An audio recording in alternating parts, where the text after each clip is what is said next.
ବାଜିଗଲାଣି ତ ମୁଁ କିଛି ଖାଇନି, ଏକାଥରେ ଏବେ ଖାଇବି। ତ ଆଜିର ବ୍ଲଗ୍ ସେମିତି କିଛି ଏତେ ପ୍ରାୟ ନାହିଁ, ଆଜି ଟିକେ ଭଲ ଖରା ବି ଆସିଛି। ତ ମୁଁ ଉପରକୁ ଯାଇଥିଲି, ଆଉ ସେଠି ଯେତିକ ସବୁ ମାନେ ଶୋଇବା ପାଇଁ ଥିଲା ତାକୁ ସବୁ ଶୁଖା ହେଇଥିଲା, ମାନେ ହାଲକା ଗରମ ହେଇଯାଇଥିବ, ତ ତାକୁ ଭାଙ୍ଗିକି ଆଣି ରଖିଦେଲି।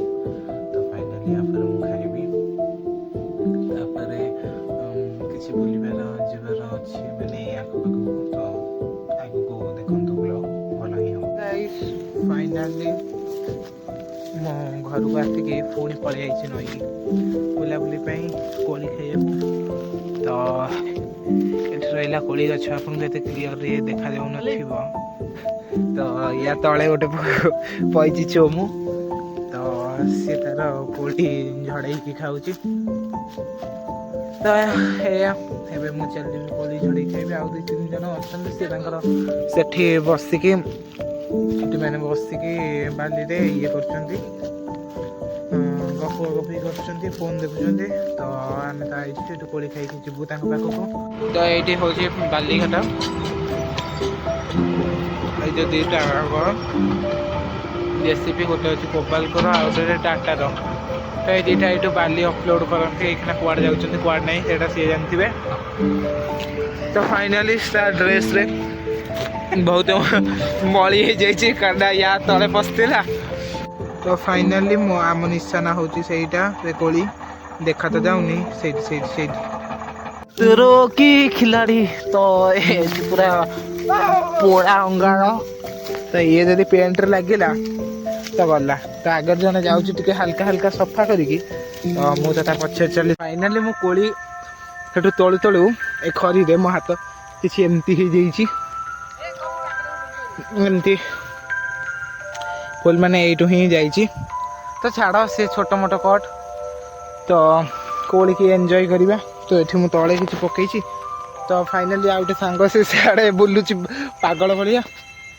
ତ କୋଳି ଖାଇବା ଆଉ ବୁଲାବୁଲି କରିକି ଯିବା। ମୁଁ ଏଇଖିନା ଖାଇକି ଆସିଥିଲି ଉପରକୁ। ଏଠି ଆମର ସବୁ ଯାହା ଡ୍ରେସ୍ କମଳ ଯାହା ବି ରହିଲା ସବୁ ଶୁଖା ହେଇଛି। ଖରା 12ଟା ପାଖାପାଖି ହେଲାଣି, ଖରା ବି ପ୍ରାୟ ଆସିଛି। ଆଉ ଏଠି ଗଛ ରହିଲା, ଏଗୁଡ଼ା ସବୁ ଡ୍ରେସ୍ ପ୍ୟାଣ୍ଟ ସମସ୍ତଙ୍କର ଆମର ଶୁଖା ହେଇଛି। ଆଉ ଶୋଇବା ପାଇଁ ଯେଉଁ କମଳ ଫମଳ ସେଗୁଡ଼ା ବି ଶୁଖା ହେଇଛି, ଯେହେତୁ ଗରମ ରହିବ। ଆଉ ମୋ ପ୍ୟାଣ୍ଟ ଏଠି ପଡ଼ିଛି। ଏଠି କିଛି ଜାଳ ବି ଅଛି, ଯେଉଁଗୁଡ଼ା ଆମର ଯେଉଁ ବର୍ଷା ଦିନ ସେଥିପାଇଁ କାମରେ ଆସିଯିବ। ତ ଫାଇନାଲି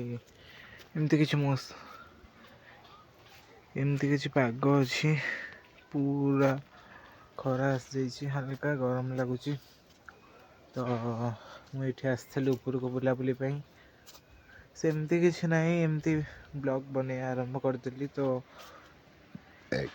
ପରେ ଖାଇବା ପିଇବା ତ ମୋର ହେଇସାରିଛି, ଆପଣଙ୍କୁ ଦେଖେଇଥିଲି।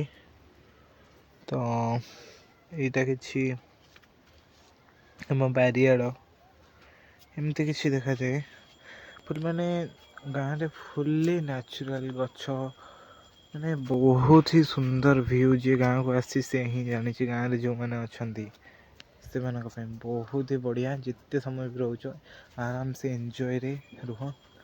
ଆଉ ଯଦି ବି ମୋ ଭିଡ଼ିଓ ଭଲ ଲାଗେ ତ ଲାଇକ୍, କମେଣ୍ଟ ଆଣ୍ଡ ସେୟାର ନିଶ୍ଚୟ କରିଦେବେ। ମୁଁ ଏବେ ବିଲକୁ ଆସିଥିଲି, ତ ଏଇଟା ଯେଉଁ ମୁଁ ଆପଣଙ୍କୁ କହୁଥିଲି ଯେ ଏଇଟା ବିରି ଫିରି ବୋଲି, ତ ମୁଁ ତ ଜାଣିନଥିଲି ସେ ବିରି ନୁହଁ, ସେ ହେଉଛି ମାଣ୍ଡିଆ ତାକୁ କୁହାଯାଏ। ତ ମୁଁ ଏତେ କିଛି ହାତରେ ଅଛି, ଆଉ କିଛି ନେଇଯିବି।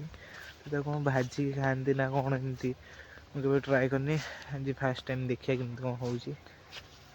ତ ଏଇଖିନା ଭାଇ 1 ପାଖାପାଖି ହେଇଗଲାଣି, ତଥାପି ମାନେ ଏତେ ବି ଖରା ଟାଣ ଲାଗୁନି, କାରଣ ଶୀତ ଦିନ ନା, ଏଇଠୁ ଖରା ହେଉଛି। ତ ମୁଁ ଆଉ କିଛି ସମୟ, ଆଉ କିଛି ଅଳ୍ପ ନେଇକି ଏଠୁ ପଳେଇବି ଏବେ। ଯଦି କିଏ ଦେଖିଦେବ ଭାଇ ଏଇଟା, କାରଣ ଆମ ବିଲ ବି ନୁହଁ, ଯଦି କିଏ ଦେଖିଲା ମୋତେ ନାଇଁ, ଫିର୍ ବି ମୁଁ ଏତିକି ନେଇଛି, କିଛି ଅସୁବିଧା ନାହିଁ। ଫାଇନାଲି ମୁଁ ଏସବୁ ଚୋପା ଛଡ଼େଇ ଦେଲି, ଏଠି ରହିଲା ଚୋପା ଛଡ଼େଇଲି। ଧୀରେ ଧୀରେ ଗୀତ ବି ଶୁଣୁଥିଲି, ଚୋପା ଛଡ଼େଇ ଦେଲି। ମମି चोपा छड़ाई देली सब ओके ठीक रहा बढ़िया खरा तो मैं बस टाटा बाय बाय ये 7टा पखापाखि हो गलानी तो मुझे खेलिकी आसी खाइकी बस जस्ट जड़े आसते आम घर पाखर माँ तो सी किसी माने सत्यनारायण पूजा होता तो शिरणी भोग देते तो सेटा मुझे खाई फाइनाली टे बस टे भावुँ फोन फोन देखी टे पढ़ापढ़ी करदे तो फाइनाली खाइबी आ शोबी सॉरी खाइबी एडिटिंग करी शोबी तो से बहुत समय पड़ोचे तो देखा जल्दी करवा एपर्यंत जदि मो ब्लॉग देखुं तो thank you for so watching.